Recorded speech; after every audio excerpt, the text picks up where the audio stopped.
John Stuart Mill's view of liberty. The background for Mill remains the same. English, died, still dead today. So Mill's goal in this selection is to determine the nature and limits of power that can be legitimately exercised by society over individuals. And he notes that historically, the struggle between liberty and authority has been between subjects and government. And he kind of looks at this, as you might imagine, from the perspective of the English. So initially, liberty was a protection against the tyranny of political rulers. And the rulers were seen as necessarily antagonistic to the ruled. So what he has in mind is, when you have, warlords and kings and so forth, and the idea is that they're essentially tyrants ruling over the people. Then what he envisions here is something very similar to what we see in our good dead friend Thomas Hobbes' view of the state of nature, which is this. What would happen is, to prevent the weaker from being preyed on by others, people would commission a stronger predator. So kind of this picture is that what people would do, realizing that they would be easy victims for, let's say, warlords, etc., they would find a stronger predator to protect them, to keep away the other predators. And of course, the problem was, once you have your own predator in charge, the predator is just as likely to prey on the people they're supposed to protect as others. And so there had to be a constant, attitude of defense against this ruler. And so the aim of a patriot was to limit the power of the ruler over the community, and that was liberty. And again, he's kind of rushing through, the history of sort of the English development of liberty. So what does he see as the history of limiting the powers of rulers? Well, initially, and this will run through, lots of history, was obtaining, generally for the upper classes, recognition of certain immunities, political liberties or rights. Then the gradual development of constitutional checks, written rules, etc. And eventually what happened, again, this is sort of in the English United Kingdom context, was that eventually governors were seen not necessarily as an independent power opposed to the ruled. You see that the rulers should be the delegates of the ruled, and they could be removed at the pleasure of the ruled. And the ruler should be identified with the people. So we see here is, kind of the rough development of, we'd say, democratic government and liberty. So after running through that kind of brief history, Mill then turns to looking at the key concept he's focusing on here, which is the notion of the tyranny of the majority, or the tyranny of the people. Now, once you get to a functioning democracy, or semi-functioning democracy, we start talking about, seriously, the will of the people. And once you have, self-government, it may be tempting to think this, that the people have no need to limit their power over themselves. Why? Well, surely the people would not do anything bad to themselves. But as Mill notes, when we talk about self-government, that's really not the truth. It's not the government of each of us by ourselves, it's the government of each of us by all the rest. So when we talk about the will of the people, we mean the will of those who are most numerous, the majority, or those who are the most active and get themselves accepted as the majority. And Mill recognized that the people may desire to oppress a part of their number, and we need precautions against this.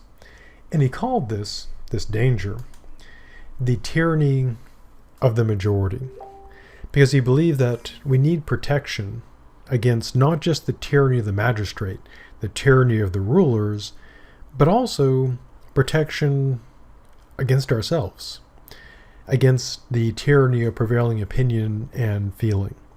because he believed that society has a tendency to take its own ideas and practices as rules of conduct and impose them on everyone, to limit the development or even prevent the formation of individuality in others that does not match its ways, to compel everyone to fashion themselves upon the model of the majority.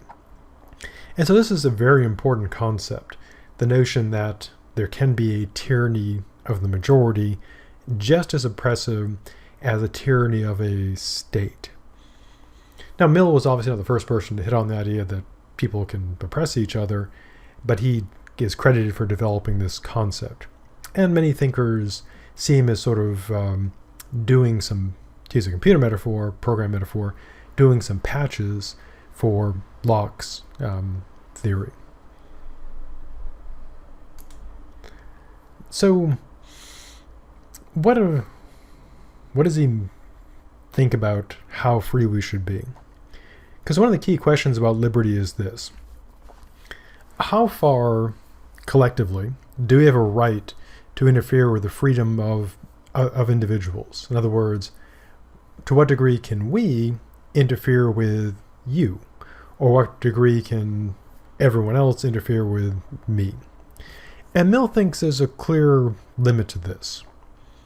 Now, he does note, and this will seem like a bit of a paradox, when it comes to liberty, is that for existence to be valuable, there must be limits, restraints on other people.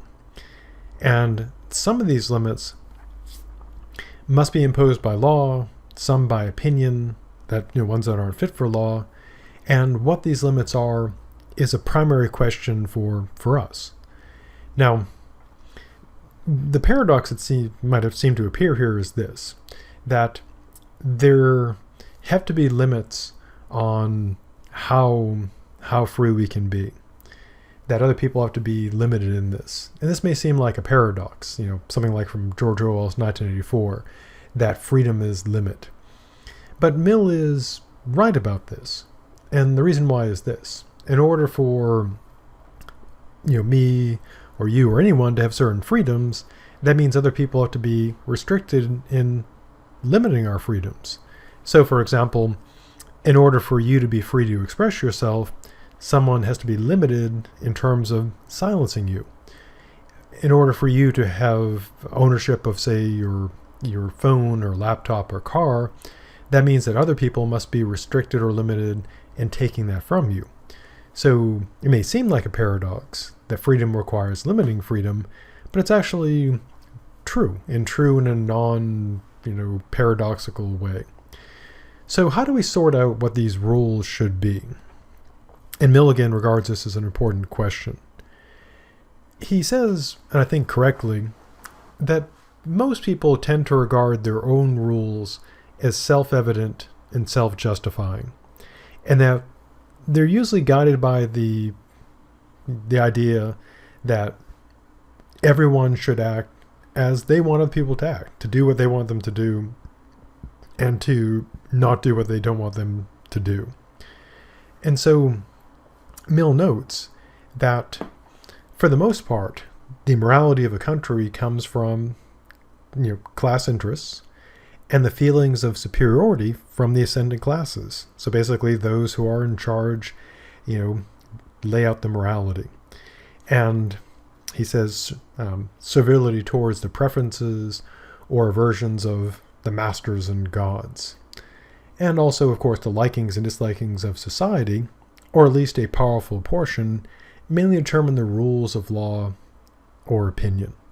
So Mill's view is that people mostly just see their own views as self-evident, self-justifying, no reason to question them or even argue for them. And these basically boil down to they want people to do what they want them to do and not do what they don't want them to do. So is this actually a principled way? Well, Mill asserts that for most people, they don't operate on any actual principle by which to judge the properness or improperness of government interference or any interference in what people are allowed to do. People pick sides based on their feelings of the moment, the interest they feel about what the government should do, and their belief the government would or would not do it in a way they like. And he says, and I think correctly, that people rarely choose a side because they consistently held, a consistently held opinion, a principle about what government should do, about what should be restricted or what should be allowed. For example, if we look at, during the COVID crisis, we had protests against the lockdown. And so if you watch the news, you saw, people, heavily armed people, mostly heavily armed, a lot of heavily armed people, angry about the lockdown, going into various state capitals, confronting, law enforcement. And this was defended by some, saying, they're exercising their constitutional right, and they had a right to be out there and protest, and that the government should not, restrict them, should not make them put on masks, should not make them, stay home from work, should not keep the economy closed. And they're engaged in all this protesting. And then, of course, after the incidents in which people were essentially murdered by the police, there were protests. There are protests happening now. And of course, the people who defended the protesters, who were many of whom were heavily armed, showing up and said, well, they have a right to do this. They had a right to tell the government not to tell them what to do. And they should just, essentially defy all the government. Suddenly, the very same people were saying the protesters should just do what the police said. They just should obey the government. They should stay home. They shouldn't argue against this. But then the problem is you have a clear inconsistency. Because on one hand, you have people out there focusing a lot on the Second Amendment, with the guns, and also some unspecified right to not follow, medical guidance from the government, but claiming a constitutional right. And so let's say that's true. Their claim is, the government should not impose on constitutional rights. But then when people were expressing things they didn't like, namely protesting about, police violence and oppressive system, suddenly their alleged support of constitutional rights is gone, because the First Amendment grants the right of free expression. And so people who are protesting about the Second Amendment, claiming a constitutional right, to turn around and then just tell people who are exercising the First Amendment just to shut up and obey the government, that's inconsistent. So why do people do that? Well, it's how they feel about it. So it's not a question of consistently holding to a principle of people have a moral and legal right to engage in protest, to express their views, even if I don't agree with them. The view seems to be people can protest when I agree with their views. If I don't agree with their views, then people should just shut up and go home. We also, of course, see this in the context of politics, in terms of, say, the freedom of someone in office. When George Bush was president, the conservatives, Republicans were fine with him signing executive orders for the most part. And people on the left were, arguing against executive orders, that these are terrible. The president should have the freedom to do this. And then when Obama was president, it reversed. People who had been critical of Bush signing executive orders, who supported Obama, said, oh, this is great. The president should be able to do these executive orders. And of course, conservatives were going nuts, saying that, the president should not use these executive orders. They definitely shouldn't use them. This is terrible. And then when Trump was elected president, it reversed again. So it's one thing, of course, to say this executive order I disagree with because of its content, but the problem was people were just simply saying yay executive order, boo executive order, not based on a consistent view of the freedoms and liberties of the president, but simply because they liked or disliked the president. And this is, pretty consistent in terms of this inconsistency being, very, very common to occur. And there, of course, are, comedy shows like The Daily Show, etc., which will put together videos showing people's inconsistency, whether they'll be saying one thing when people they like are doing something and saying, yes, they should be allowed to do this. And then when people they don't like are doing something, they'll be saying, no one should have, should be allowed to do this. And being very inconsistent, all depending on who's doing it. As a final example to illustrate inconsistency, think about the notion of local freedom, that local government should have the freedom and liberty to decide their own laws. Now, when the local governments are doing what the Republicans want them to do, the Republicans generally tend to be in favor of this local rule. So, and if the state is trying to impose something that they don't like, they'll say local rule. But if it switches around and local governments are doing things that they don't like, for example, trying to make tougher gun regulations or pass laws against, fracking, then they'll suddenly abandon their alleged principle of local rights. And of course, you can see Democrats, doing a similar thing where they'll endorse a set of principles and would that apply, to people they like, but they will be unwilling to extend those principles to people they don't like. And so Mill seems to be right. People generally are not very consistent. They simply go with how they like or dislike something.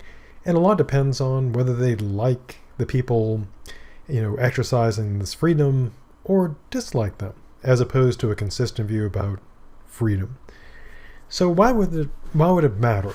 Why should consistency matter? What principles should you use?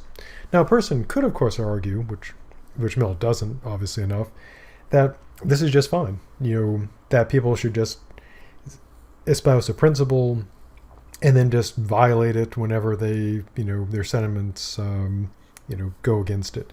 Of course, the problem there is their principle becomes meaningless. So if someone, going back to the example of, protests, suppose someone's protesting about their, Second Amendment rights and they're referring to the Constitution, but then when someone is exercising their First Amendment rights and the person says, nope, you shouldn't be allowed to do that. Well, when the person makes the argument about the Constitution, but they're not willing to apply it consistently, then their argument is effectively, meaningless. Because if they're not willing to apply it consistently, then they do not hold to that principle, and you really have no obligation to take them seriously in terms of their commitment to the principle. Again, their arguments for the Second Amendment could be good, because to think otherwise would be an ad hominem, but if they, push for a particular right based on a principle, but then never follow that principle consistently, it is fair and right to be critical of them, to point out they do not actually believe in that principle or follow it, and therefore you have really no moral obligation to take them seriously in their alleged commitment to the principle, which they clearly do not have. Again, their claim could be true that the Second Amendment rights should be respected, but if they don't follow it consistently, their argument based on the Constitution is presenting a principle they do not actually hold to. Principle would seem to be they like what they like and they don't like what they don't like, which is hardly a principle. And similarly for things on the left, if someone is inconsistent on the left, the same argument applies. It is politically neutral in that regard. So what's Mill's principle going to be? Well, his principle is this. He says the sole end for which people are justified, individually or collectively, in interfering with the liberty or of action of any of their number is self-protection. Put another way, when can you interfere with somebody's liberty? His answer is only when doing so protects you or other people from that person.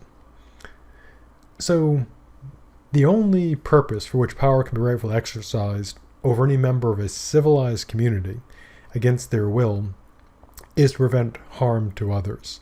So essentially a principle of harm. So we have a right to interfere with people when they might hurt us or hurt others, but we don't have a right to interfere with them in other cases. Now Mill goes through and presents cases in which people may want to interfere, but where they don't have a moral right, according to him. First, a person's own good, be it physical or moral, is not sufficient. You cannot compel somebody, according to Mill, at least rightfully, even if it would be better for them, even if it would make them happier, even if other people would think it wise or right. Now, Mill does allow that these are good reasons to try to persuade someone, to try to convince them, to try to talk them out of it. But he claims it would not justify, compelling someone or doing evil to them, doing harm to them if they do otherwise. Why? Well, his overriding principle is this. The only part of our behavior which is justly controlled by society is what actually concerns others, in the sense of can actually hurt them. What merely concerns ourselves, he claims, we have an absolute right. And he asserts quite boldly that over each of us, over, in my case, over my body and my mind, I am sovereign. In your case, over your body and mind, you are sovereign. So for Mill, his principle is the only thing that justifies interfering with other people's freedom is that they're acting in a way that could hurt others. Even if what they're doing is a bad idea. Even if they're doing, will actually harm them. We have no moral right to compel them. Now again, we have a right to try to convince them, that they are mistaken and talk them out of it, but we have no right to compel. Now this does lead to a problem which Mill does address in another section of his book, which is this very practical problem. Suppose we accept the principle of harm. And we say, yeah, that seems reasonable. If someone's not hurting someone else, we have no right to compel them.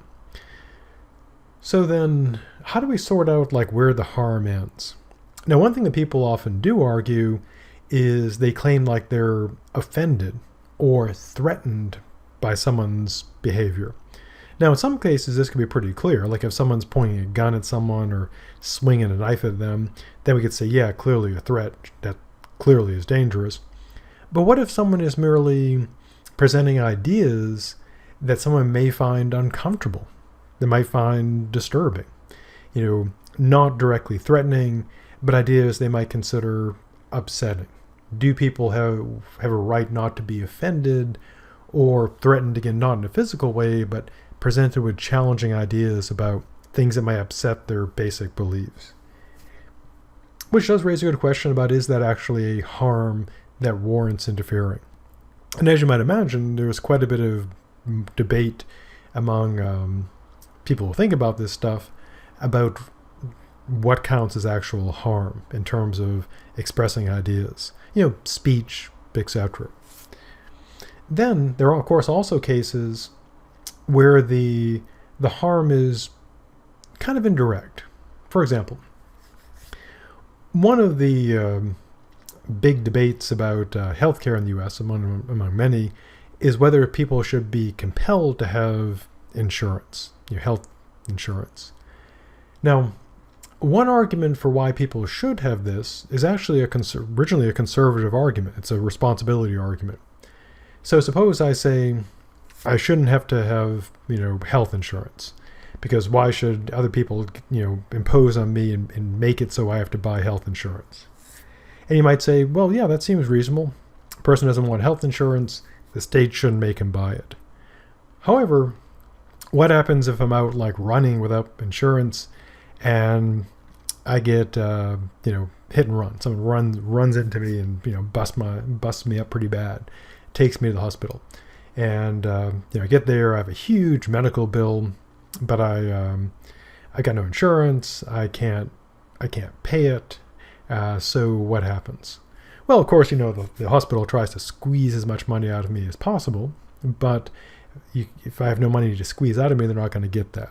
So what happens is that everyone else who has insurance has to eat that cost, because hospitals don't do their thing for free. So I've just cost a lot of people some money.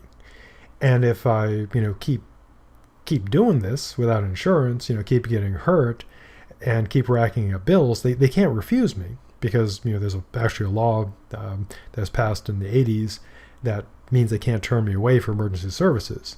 So I could just keep racking up bills, and of course the cost keeps getting passed along. So by not having insurance, I'm harming people who do pay for it, because their insurance rates will go up because somebody's going to pay for it, because I'm not, paying for my own costs.